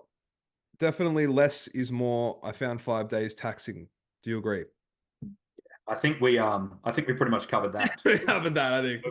over the life of this podcast anyway. But yeah, I think just the main thing there is, if you are going to do 5 days, you really have to have a good understanding of how the repetitions and reserve scheme does work, and how you should be structuring a program where you're working through week 1, week 2, week 3, and you are having periods where you are deloading, because the reality is if you're training more than 4 days, you're probably going to have to deload. And that may happen every fifth, sixth, seventh, eighth week, right? And you're not going to be able to get away with it, because you will see a reduction in performance from that fatigue that's accumulating through that block. So if you are going to train 5 days, it can be set up that way, but you're just not going to be able to probably go balls to the wall on every single exercise and have that buffer like you would if you were going to do 4 days. Yeah, I agree. And the thing is, like, if you even just think about what you said, if you said every fifth, sixth week you're taking a deload, so you're essentially doing 5 sessions every 5 or 6 weeks where you're not really, you're deloading, so you're not really training with any sort of relative intensity. When you actually average out the days that you've trained over the 6 weeks, it almost is 4 days because Yeah. you're missing 5 whole days every, 6 week or whatever it is. It pretty much puts you at an average of 4 days a week. It's so true. Like and that's what I mean. Like if you're doing 4 or 5, if you're doing 5 or 6 days, then I've actually asked myself the same question. I'm like, is it actually more beneficial to do 5 or 6 days, deload every fifth or sixth week, or have to deload every fifth or sixth week, or just train 4 days and just be able to just consistently train forever? I've had that exact same question in my thought process for a while now, and again, I don't have an answer for you at the moment, but yeah, I definitely think it probably averages out in the end anyway. Yeah. And I think just to, just to answer this question specifically, everyone's going to be different, man. Like, again, it depends on what stresses you have in your specific life. If you're a real busy dude, 5 days is going to be too taxing probably, and 4 days is going to be your sweet spot. So it's very, everyone's recovery abilities are different, and it's number one genetic, but number two lifestyle as well. That plays a heavy role in how much you're going to be able to train and how you're going to feel after doing 5 or 6 sessions a week or 4 sessions a week. How to grow juicy arms. Uh, so, I mean, first, if we're talking about maybe some volume ranges in terms of arms, I think that for people that may be lacking arms, I think frequency can be a good tool to employ. So I think that, I think arms you can probably train anywhere from 1 to probably 3 or 4 times a week. Obviously, if you're training once a week, you'd be probably doing them all in a single session. If you're doing 2 days a week, you'd be sort of splitting them up with other body parts. Same with 3, you'd be sort of tacking them on to maybe like a leg session. That does work quite well. So I think probably somewhere between sort of 8 to probably 15 sets, I think, for arms probably works pretty well. I probably don't like to go as high as 15, maybe even as high as 12, because I think that, you are getting a lot of like secondary muscles sort of contribute to, that within like obviously your back training, you're going to have a lot of bicep involvement. And then obviously with a lot of your push work, your pressing and whatnot, you're going to have a lot of tricep involvement there as well.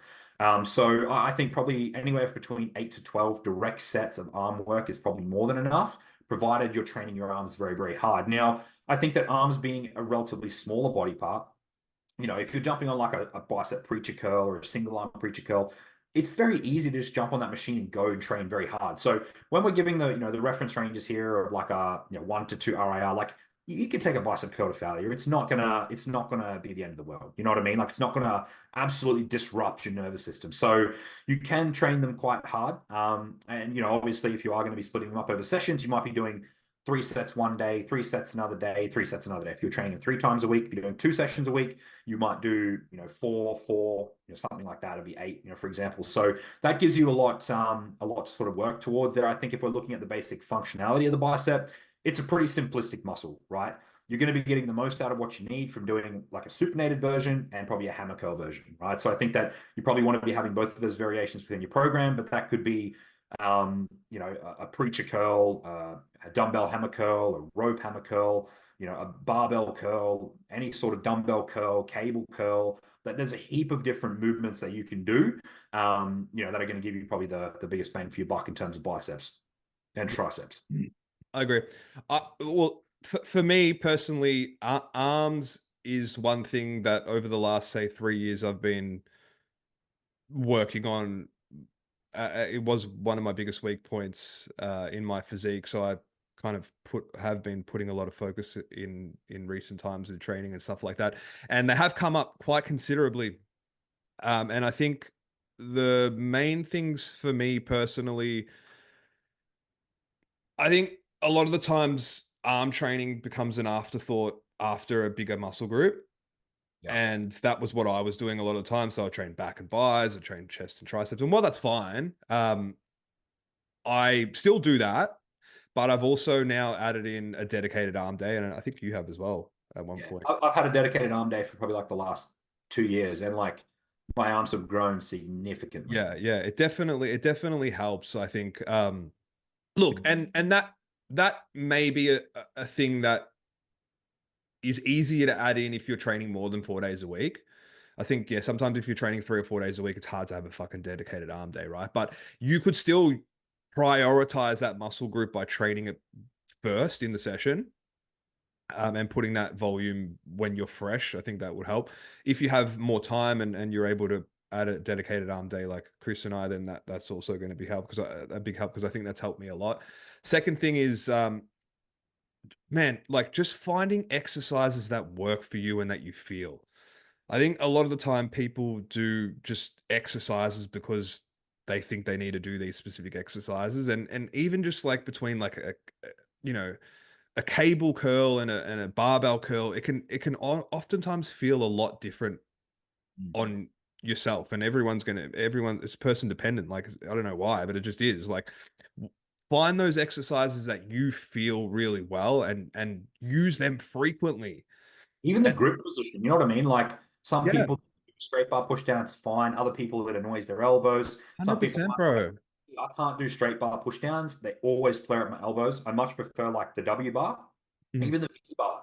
Like it messes with my rotator cuff. Like the W bar is perfect. And just the last thing I want to say on arms is something that I think I've really improved on my physique over the past 2 years has been my triceps. And I think that I went probably a bit too, in the previous years, I went a bit too sort of, I don't know, not necessarily science-based, but maybe too sort of biomechanic-y with the triceps. And I was like, oh, I was trying, just doing cable variations of this and that. And I was forgetting around the fact of the tricep, I think, responds very, very well to heavy mechanical loading. So the past 2 years, I've been doing, dips. I've been heavy, like weighted dips. I've been doing heavy machine dips. I've been doing, close grip bench. I've been doing heavy, like JM, like presses off the floor. I've been doing JM presses.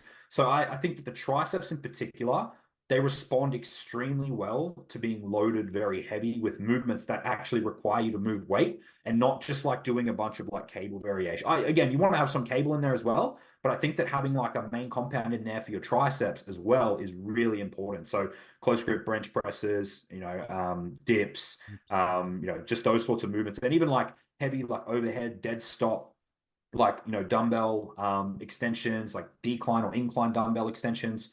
Like those movements have really been a game changer. And I think that my triceps have improved dramatically from doing that, because before they just didn't really have much size. You know what I mean? Like they always had like a nice sort of shape to them, but they didn't have the size. And I was really sort of missing that in my arm training because they were an afterthought. I was just tacking them on to like my chest day or my tricep day. And by the time you've already done like 4 movements for chest, like the last thing you want to do is do a heavy, fucking dip or a heavy like tricep close grip press or a heavy incline dumbbell. You just want to finish off with some push downs and go home, Exactly. I'm the same. Triceps for me, like my biceps have come up a fair bit, but my triceps are still need a fair bit of work. And this is the sort of stuff that I'm focusing on as well to kind of bring that up. And that when you have a dedicated arm day, you can focus on that stuff more because you're not as fucked after like doing a bigger body part. So I think that helps as well.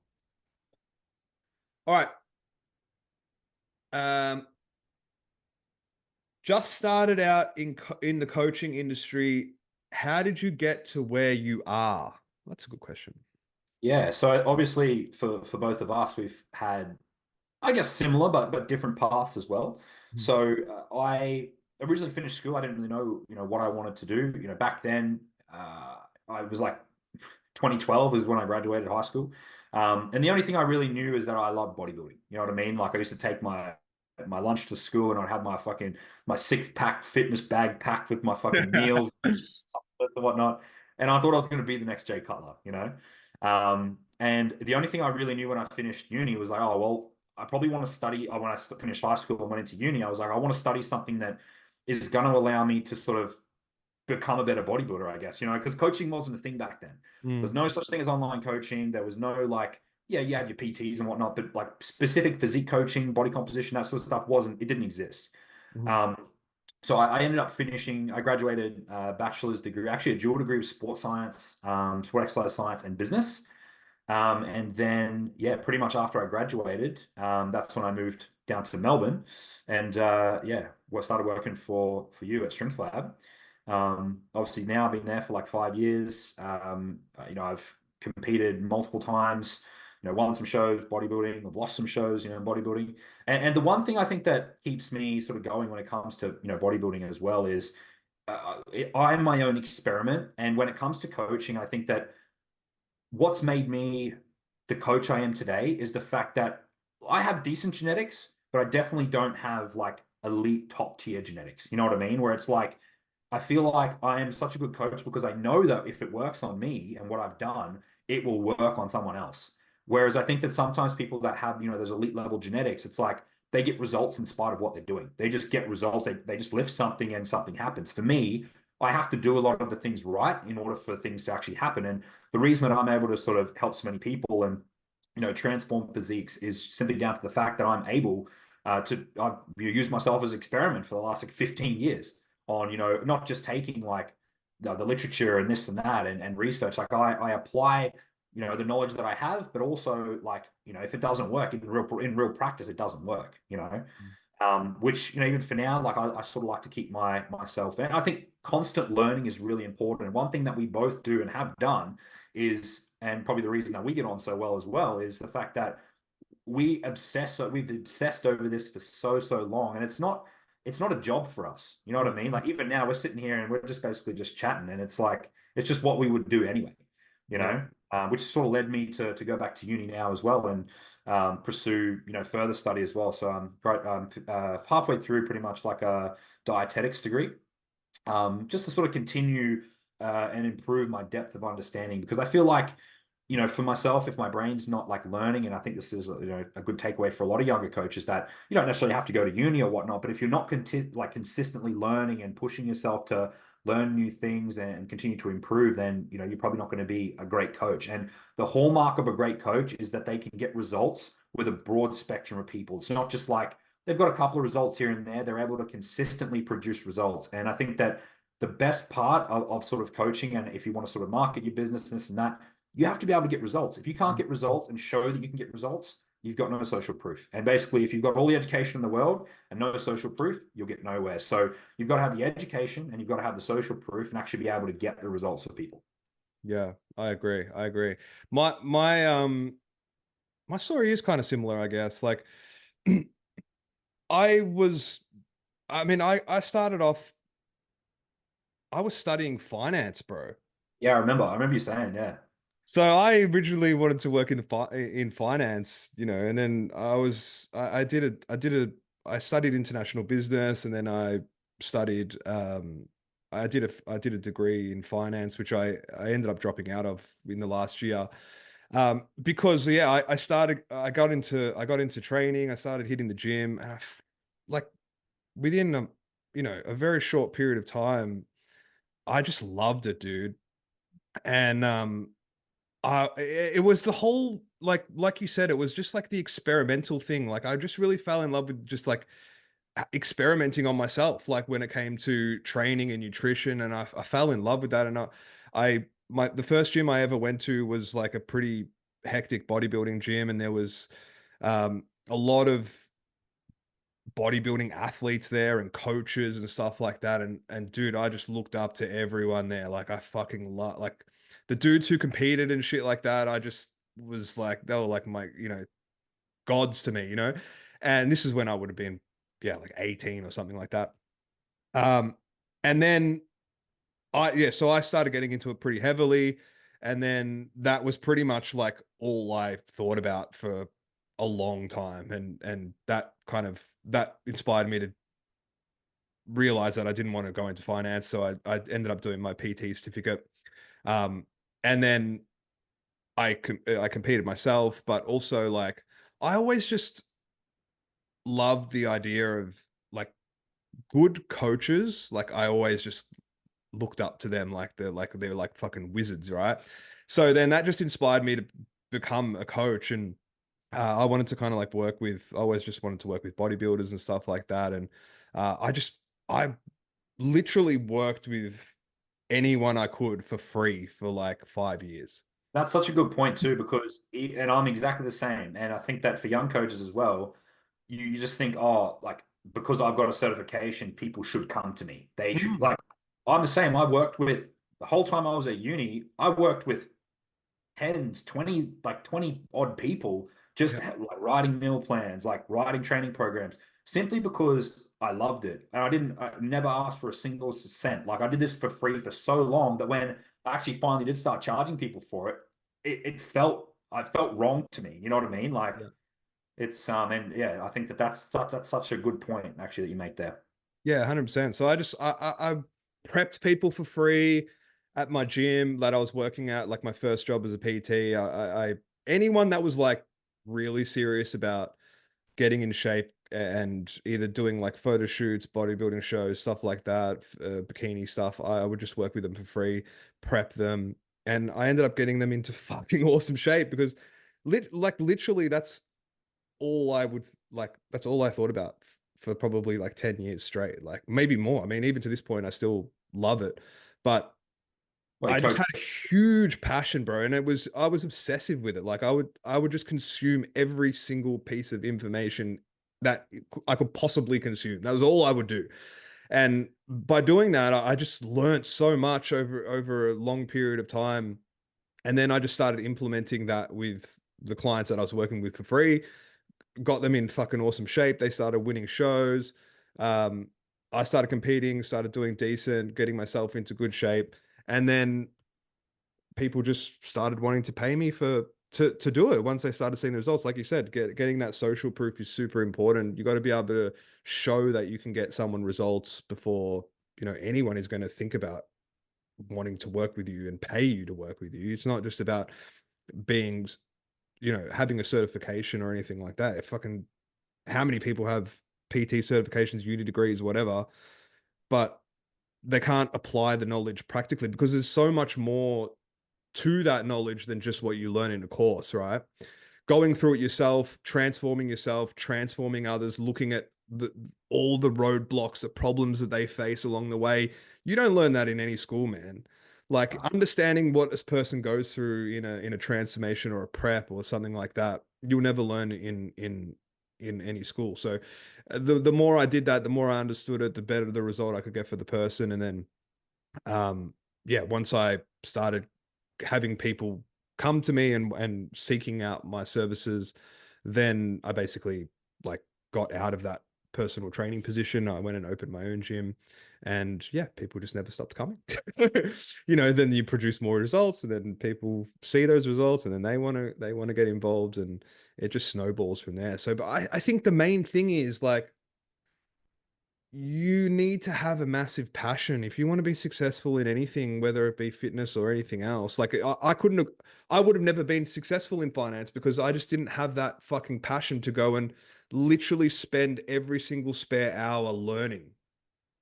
Mm. And I wasn't getting paid. I wasn't doing any schooling. I just did it because I literally loved it and I was obsessed with it. Where I wouldn't have had that passion for finance, and that wouldn't have got me very far in that industry because I think that's the passion you need to have to be successful at something, and you need to be almost obsessed with it.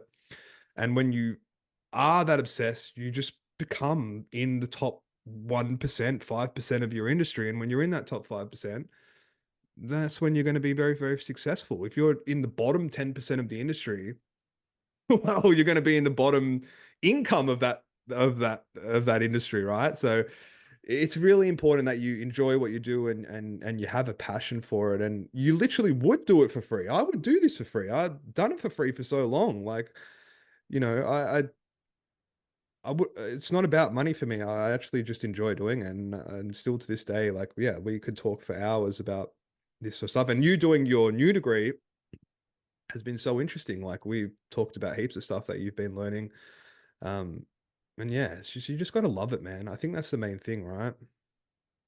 Yeah, it's interesting. Yeah, but again, too, we both again, you look at those same two traits. It's the like obsessiveness, and like I said, I was exactly the same. I read probably every bodybuilding.com post that ever came out. Tried every program that was on Then you there. implement it. You see, like, Read every book I could get my hands on. You spoke to every fucking bodybuilder that I possibly could, that I could just try and squeeze as much knowledge out of as I possibly could. So, and this was just again all I just did it for free, just did it literally for the love of that. And then I think what when you become a good coach as well is you're able to put yourself into every single client you work with shoes, right? Like you have to be able to just take yourself and put them that client specific shoes in the situation that they're in as well. Because you will, and again, too, the more people you can work with, the better and better that a coach that you will be. Because when I first started coaching, like my first prep, I prepped a person for a show, and that was Az, obviously did very well, but that didn't teach me how to prep them. That didn't teach me how to coach a mum of three. It didn't teach me how to coach even a father. You know what I mean? Like it didn't teach me how to coach different cohorts of people. You need to work with so so nuanced, bro. different people because it's all so nuanced. And Yeah. even the language you speak to different people is going to change. You have to be a bit of a chameleon in the way that you Mm. operate when it comes to the people you're talking to, because you're not going to be messaging old Greg and you're like, oh, hey, bro, fucking sick check-in this week, brah, like awesome, whatever. You know what I mean? Like it's very different, even the way you approach your language and the way you speak to them. So you have to be able to, be a bit of a chameleon and just work with so many different people and you can't not be successful, I think, right? Mm. If you put that many hours and you're so obsessed into something, I've never known someone that wasn't absolutely obsessed with whatever it was that they're doing, that they haven't succeeded in it in some degree. Yeah, I agree. And I think it's evident the people that just do it for the money, or they're not, like, their heart's not in it. I mean, so many people come and go from this industry, man. Like, it's probably one of the industries with the biggest turnover when you really think about it.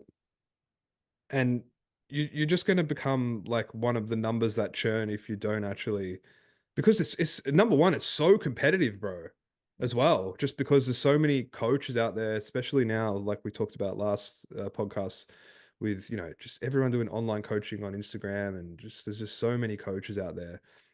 You need to be able to, you know, be in that top 1 to 5% of the industry in terms of your knowledge, passion, and results if you want to be successful. Otherwise, man, you're just going to be one of the numbers down the bottom, bro. If you're in it for a quick cash grab, Mm. you might as well just throw your money into fucking Bitcoin or something, because Don't do that. it's just not going to happen, you know? All right, let's take 2 more questions, bro. Let me find some questions here. Archive.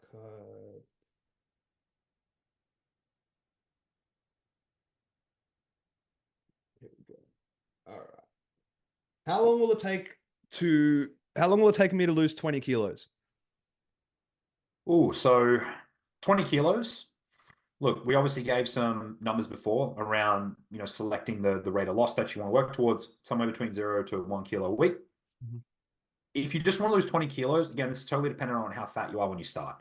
If you're 15% and you want to lose 20 kilos and you want to get down to 5, that could take you 30 weeks. You know what I mean? Because that's more like bodybuilding conditioning. If you're closer to 25 or 30% body fat and you're obviously looking to get down to 15 to 10, then you might be able to go at a more aggressive rate of loss each week and not feel terrible. So you might be able to get that done in, if you're losing a kilo a week on average, that might take you probably 20 to 24 weeks, right?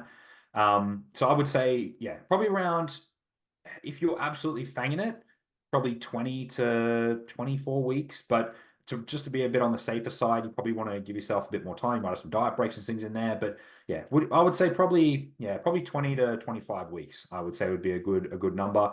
But if you're obviously working with a coach, you might be able to go a bit more aggressive at the start. So you might be able to pull off like 1.5 to 2 kilos a week. So that might accelerate the process a little bit more. You might be able to get it done in 16 to 20, So I guess that's the benefit of obviously working with someone who's experienced in this and obviously done a lot of coaching in the past, is the fact that they really can sort of, accelerate the process there for you. So would you agree with those numbers? Yeah, I think, like, obviously the fatter you are, the easier the weight's going to come off. So if you're like, if you're going from 140 kilos as a male down to 120, and you still could probably lose another 20 after that, that first 20 is going to come off so easily. Like, you could might do. not even notice that much of a physical change. No, and that's the thing. You might not notice physical change, but you could lose that in, like 10, 15, 20 weeks, whatever. But it's as you get leaner and closer towards single digit body fat that things are going to slow down. And that's when it evidently will take more time. And I think also with females, it's a little bit of a slower process a lot of the time as well. Yeah. So that's something to consider. But look, honestly, like, if you're sitting between 0.5% to 1% of your body weight a week, that will kind of adjust for your body weight as well. I think you're being pretty successful. So if you just work that out, it's obviously, if it's the last 20 kilos, it might take you 40 weeks. If it's literally the last 20 kilos before you're like diced, Yeah. it might take you a much longer time. But if it's just the first 20 kilos that you need to lose, then it's going to be a lot quicker. So, it just depends. But generally, like we spoke about before, 0.5 kilo to a kilo a week, or like 0.5% to 1% of your body weight a week is probably going to be a good. Especially if you're coaching yourself, that'd probably be a more reasonable timeline. Like, yeah, I think that the more aggressive you're going to go, the more you need to make sure you've got someone who knows what they're doing to coach you through the process. Yeah, and that's of course us being conservative. We've had clients that have lost Oh, definitely. Yeah. 20 kilos in very very, very short period of time. Again, it depends on the person. It depends on what they have going on in their life. It depends how structured and dedicated they are. There's a lot of things. So Some just, people are just pit bulls, bro. They can just lock in, you know. yeah. Who's your guy? What's his name? A big sea shan. Sean. He's killing it, bro. But even a riff, he was much the same as well. Yeah, he was killing it too. All right, we might leave it there because we've hit the 2 hour mark. Oh wow, okay, that was cool. So we'll leave it there. We might leave it there for this episode. But yeah, we'll be back next week or whatever the next podcast is. Yep, we'll be back next week. So make sure to follow our socials. Make Yeah, sure follow socials. What are you? Coach_Chris Black. Coach_Chris Black on Instagram, StrengthLab AU on Instagram. Also follow our YouTube channel, subscribe to our YouTube channel because this is where we'll be uploading content. These podcasts will be on there. We'll also put them on Spotify and Apple.